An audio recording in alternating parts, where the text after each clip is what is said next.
네, 안녕하세요. 이제 이번 시간은 자본시장부 한 기자 모셔봤습니다. 네, 안녕하세요. 네, 반갑습니다. 오늘 이제 코스닥 상장사 디아크 회사 소식인데요. 네, 네, 이 공매도와 관련해서 떠들썩하다고 하는데 이 부분 설명 부탁드립니다. 네, 일단 디아크는 그 제조관리 부문이랑 바이오 사업 부문, 그런 제조관리 투자 부문, 그리고 현대자동차로부터 그런 내장재들을 이제 부품을 생산하는 그런 생산해서 공급하는 그런 사업 부문을 담당하고 있는 회사입니다. 그래서 최근에 이제 공매도 이슈와 관련해서 되게 떠들썩해진 그런 코스닥 상장 회사입니다. 네, 우리 과거에 이름이 사명이 많이 바뀌었어요. 디아크, 현재는 디아크죠? 예, 그렇습니다. 또 전에는 오큐피, 네. 예. 전에는 돌물산, 예. 뭐 계속 사명이 최근 들어서 자주 바뀌어서 투자자들 사이에서는 참 혼선이 있을 수가 있는데 어쨌든 네. 지금 현재 사명으로 정리를 하시죠. 디아크 같은 경우 지금 이제 인적 분할을 3개로 했어요. 예. 그 3개를 하는 회사 중에 한 회사가 비상장 KOTC 시장에 상장이 됐고 예. 그 회사가 최근에 주가가 어마어마하게 급등을 했죠. 예, 그렇습니다. 그 네. 기존에 사실 온코캐스트 파마슈티컬이라고 해서 캐나다로부터 이제 캐나다 온코캐스트사로부터 이제 그 난소암 치료제 물질을 가져오면서 그 예전에 두올물산에서 이제 온코캐스트 파마슈티컬로 사명을 변경했고요. 그 이후에 네. 이제 디아크로 다시 변경을 한 상황입니다. 그래서 디아크와 두올물산 홀딩스 그리고 오큐피바이오로 이제 1대1 인적 분할을 진행한 상황이고요. 그렇게 해서 KOTC 시장으로 그 바이오 사업을 담당했던 그 두올물산을 이제 KOTC 시장으로 이전시키면서 그 두올물산 홀딩스의 자회사로 편입을 시켰고요. KOTC 시장에서는 이제 카나리아 바이오라는 그런 회사명으로 다시 사명을 변경을 했습니다. 뭐 자료화면 보시면 우리 편집부에서 자료화면 다시 한번 띄워주시겠어요? 그 액면가 500원에 준하는 주가가 26만 원까지 무려 주가가 2,000배가 폭등을 한 거죠. 예. 네. 좀 이런 배경을 두고 상당히 많은 이유들이 있고 뭐 가장 궁금한 게 뭐 비상장 상장을 통틀어서 2,000배 폭등이면 정말 전무후무한 이런 사례인데 예. 이런 주가 급등의 이유를 뭘로 보세요? 예, 일단은 제가 직접 취재했고 그리고 그 회사의 나한익 대표로부터 많은 이제 난소암 치료제 오레고보맙에 대해서 설명을 들었습니다. 네. 그래서 제가 좀 그런 그 구체적인 수치들을 조금 확인을 하면서 이 회사의 좀 시가총액을 어느 정도 이해할 수 있는 부분들이 있었는데요.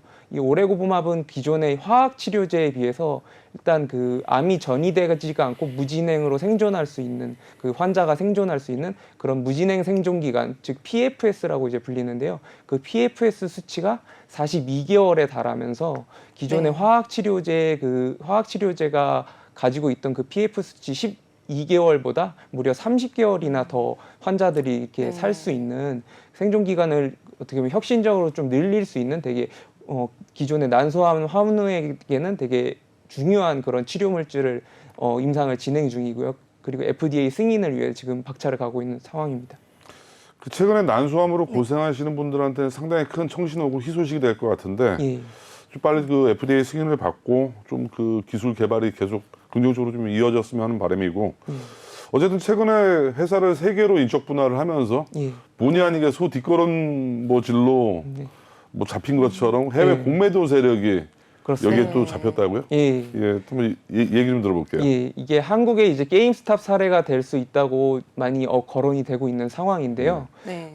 기존에 이제 코스닥 상장사에서 디아크 밑에서 이제 자회사로 있었던 그 카나리아 바이오가 KOTC 시장으로 이제 이전을 하면서 기존의 그 코스닥 시장에서 거래 정지되기 직전에 공매도를 했던 그런 외국계 투자자들과 많은 증권사들은 이 인적 분할한 그 카나리아 바이오의 주식을 매우 비싸게 사서 되갚아야 되는 상황입니다. 공매도란 이제 네.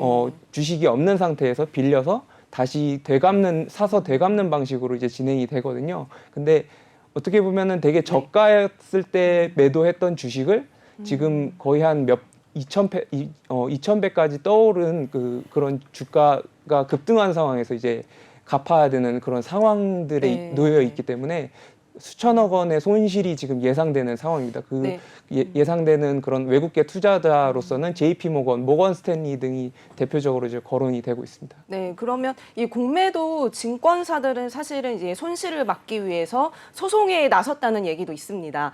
이 부분은 이제 사실인지 말씀 부탁드립니다. 네, 제가 좀 다수 증권사에 대해서 조금 이게 직접 통화를 하고 문의해 본 결과 소송을 거는 것들은 이제 사실이 아니라고 합니다. 소송을 제기한 사실은 네. 없고 다만 이제 금융투자협회와 다수의 뭐 그 유명 증권사들이 모여서 회의를 한 적은 있었고 그때 당시에 이제 대차거래의 서비스를 이제 제공을 했었기 때문에 그런 걸로 인해서 이제 피해를 보게 된 그런 고객들을 어떻게 이렇게 다시 대처를 해야 되는지 그런 것들을 좀 논의를 했다고 해요. 그래서 네. 금융투자협회 측에서도 이런 소송에 대한 사실은 부인하고 선을 좀 그은 상태입니다.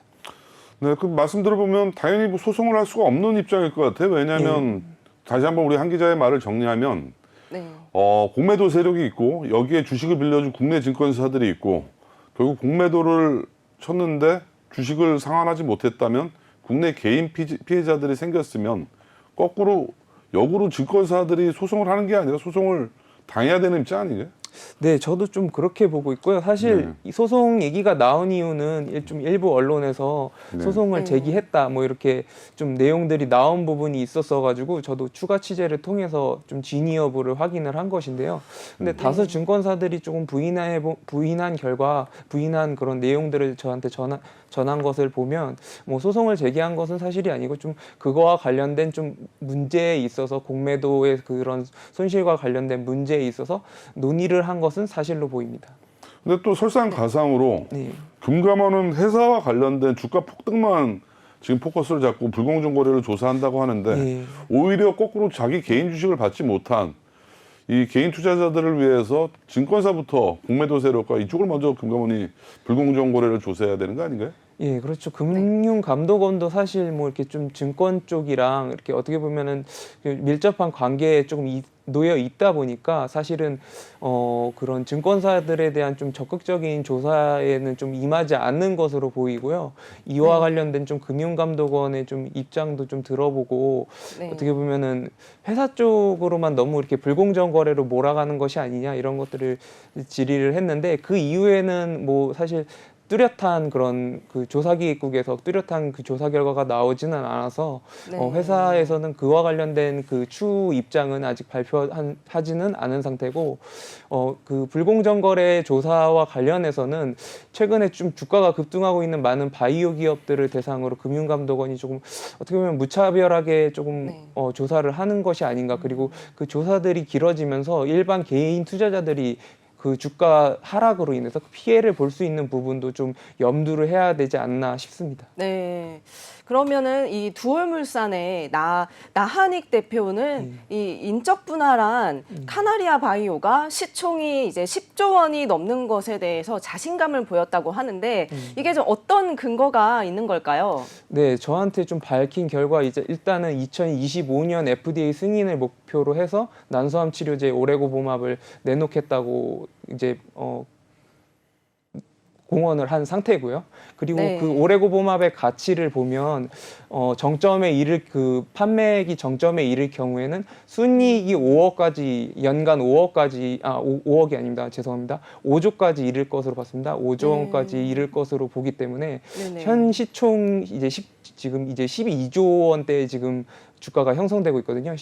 그래서 사실 네. 이 연간 순이익이 5조 원이라면 현 시총 12조 원대는 사실 2배 이상 정도의 프리미엄이기 때문에 네. 그렇게 비싼 주가는 아니라고 보는 그런 입장이었습니다.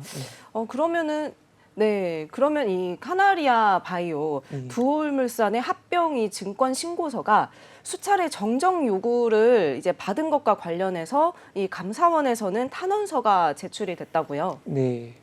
사실 금융감독원 자체도 못 믿겠다 하는 좀 일부 주주분들이 계셔서 저한테 그 관련해서 감사원에 탄원서까지 제출했다고 좀 서류를 보여주셨는데요. 네. 그래서 어떻게 보면은 이번 건과 관련해서는 증권사, 금감원 그리고 그 전에 이제 디아크에 대한 어떻게 보면은 회계법 그 감사를 맡았던 그 모 회계 법인에 대해서도 조사가 필요하다는 그런 내용들을 전달을 했습니다. 그래서 당시 이제 오레고 봄합에 대한 무형자산 가치의 근거를 제대로 제시하지 못했다는 이유로 한 3천억 원에 이르는 이런 무형자산의 가치를 어떻게 보면 좀 묵살을 하고 이런 감사 네. 거절 의견을 냈는데요.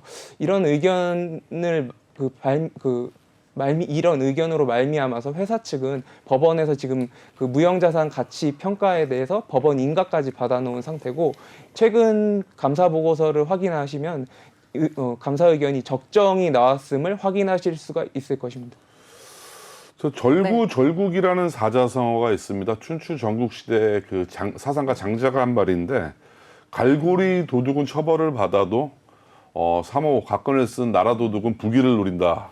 이런 말이 있는데, 어떻게 보면 이런 사자성어가 지금 맞는 상황이 아닌가 싶을 정도로 단순히 주가 급등 뭐 이런 개인 투자자들에 대해서는 상당히 엄한 잣대로 회사를 조사를 하는 것 같고, 네. 실제적으로 뒷단에 있는 공매도 세력이라든가 해외 해치펀드들, 이들이 지금 현재 이행을 하지 않고 있는 법적 조치에 대해서는 금감원이 지금 전혀 손을 안 쓰고 있다는 거죠. 그렇죠. 예. 네, 그러면 2021년도 사업년도 그 감사 보고서 적정을 받기 위해서 회사는 어떤 노력 지금 하고 있나요? 예, 앞서 좀 말씀드렸듯이 법원 인가를 받아서 그 오레고 봄합의 무형자산 가치 평가의 그 근거를 제시를 했고요.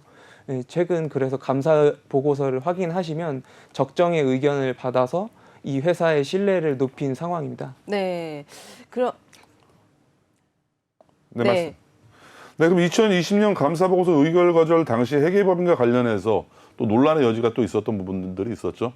예, 그래서 그때 당시에 회계 감사를 맡았었던 그런 모 회계 법인에 대해서 제가 좀 추가 취재를 하기 위해서 그 당시 대표 회계사를 이제 감사를 네. 맡았던 회계사에게 대해서 취재를 했는데, 사실 공매도와 관련 여부에 대해서 물으니까 되게 어떻게 보면 민감하게 반응을 하더라고요. 그래서 추가적인 어떻게 보면 그리고 유효한 그런 답변들은 좀 얻을 수가 없어서 조금 아쉽긴 했는데요. 예. 저희가 방송이 끝나면 자막이 나가는데, 이번 그 디아카와 관련된 그 개인 계좌에 주식을 수령하지 못한 개인 투자자들이 분명히 피해자들이 많이 생길 거거든요. 이런 피해 사례를 저희가 앞으로 계속 접수를 받고 제보를 접수를 받아서 추가적인 후속 보도 저희가 계속 이어서 나가도록 하겠습니다. 현재 네. 수천억 대의 손실이 발생된 공매도 세력과 개인 투자자들 피해자들 앞으로도 계속된 업데이트된 정보 계속 추가 취재 부탁드리겠습니다. 네. 지금까지 수투데이 네. 한경석 기자 자리 같이 하셨습니다. 감사합니다. 네, 네, 감사합니다. 감사합니다.